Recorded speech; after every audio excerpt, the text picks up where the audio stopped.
ഒരു പ്രധാനപ്പെട്ട വാർത്തയിലേക്കാണ് കടക്കുന്നത്. കണ്ണൂർ കൂത്തുപറമ്പിൽ ലോറിക്ക് മുകളിൽ മണ്ണിടിഞ്ഞ ഡ്രൈവർക്ക് ദാരുണ അന്ത്യം. നരവൂർപ്പാറ സ്വദേശി സുധിയാണ് മരിച്ചത്.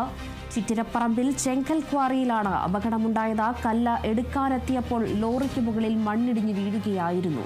മണ്ണ് ഇടിയുന്നത് കണ്ട സുധി ലോറി മുന്നോട്ട് എടുക്കുന്നതിനിടെ മണ്ണ് ലോറിക്ക് മുകളിലേക്ക് പതിക്കുകയായിരുന്നു. ഉടൻ തന്നെ JCB ഉപയോഗിച്ച മണ്ണ് നീക്കി സുധിയെ പുറത്തെടുത്ത് ആശുപത്രിയിൽ എത്തിച്ചുവെങ്കിലും ജീവൻ രക്ഷിക്കാനായില്ല. അവിടെ നിന്ന് ചില പ്രതികരണങ്ങൾ വന്നിട്ടുണ്ട്. അതിലേക്ക് ചെങ്കല്ല് കയറ്റം വന്ന വണ്ടിയായിരുന്നു. പക്ഷേ മണ്ണ് മേലെ ചെറുങ്ങനെ വീണ് കണ്ടിട്ട് അപ്പോൾ ഡ്രൈവർ വാങ്ങിയിട്ട് വണ്ടി എടുത്തുകൊണ്ട് മാറ്റുമ്പോഴത്തേക്കാണ് മണ്ണ് താഴോട്ട് ഇടിഞ്ഞ് വീണ്. അപ്പോൾ കുറച്ച് മണ്ണ് മൂടിന്. ഇവിടെ JCB ഉണ്ട്. ഇവിടെ ഒരു 1 മണിക്കൂർ കൊണ്ട് എല്ലാം ക്ലിയർ ആയപ്പോഴത്തേക്ക് പുറത്തെടുക്കുമ്പോഴത്തേക്ക് മരണപ്പെട്ട പോലെ തോന്നി എന്നുള്ള ശരിക്കും മരണപ്പെട്ടെന്ന് ശരിക്കില്ല. അപ്പോൾ ഹോസ്പിറ്റലിലേക്ക് കൊണ്ടുപോയിരുന്നു.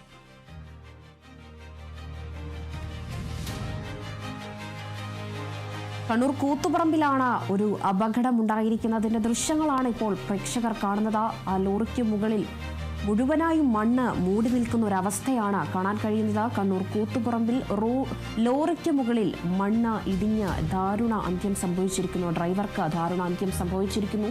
നരവൂർപ്പാറ സ്വദേശി ഡ്രൈവർ സുധിയാണ് മരിച്ചത്. ചിറ്റിരപ്പറമ്പിൽ ചെങ്കൽ ക്വാറിയിലാണ് ഈ അപകടമുണ്ടായിരിക്കുന്നത്. കല്ല് എടുക്കാനെത്തിയപ്പോൾ ലോറിക്ക് മുകളിലേക്ക് മണ്ണിടിഞ്ഞ് വീഴുകയായിരുന്നു. മണ്ണ് ഇടിയുന്നത് കണ്ട് സുധി ലോറി മുന്നോട്ടെടുക്കുന്നതിനിടയിൽ മണ്ണ് ലോറിക്ക് മുകളിലേക്ക് പതിക്കുകയായിരുന്നു. ഉടൻ തന്നെ JCB ഉപയോഗിച്ച മണ്ണൊക്കെ നീക്കിയെങ്കിലും സുധിയെ പെട്ടെന്ന് ആശുപത്രിയിൽ എത്തിച്ചെങ്കിലും സുധിയുടെ ജീവൻ രക്ഷിക്കാനായില്ല. അവിടുത്തെ ദൃശ്യങ്ങളാണ് കാണുന്നത്. ലോറിക്ക് മുകളിൽ മണ്ണ് വീണാണ് അപകടമുണ്ടായിരിക്കുന്നത്. എന്തായാലും ഡ്രൈവർ സുധിയെ രക്ഷിക്കാനായില്ല എന്നൊരു വിവരമാണ് പുറത്തുവന്നത്.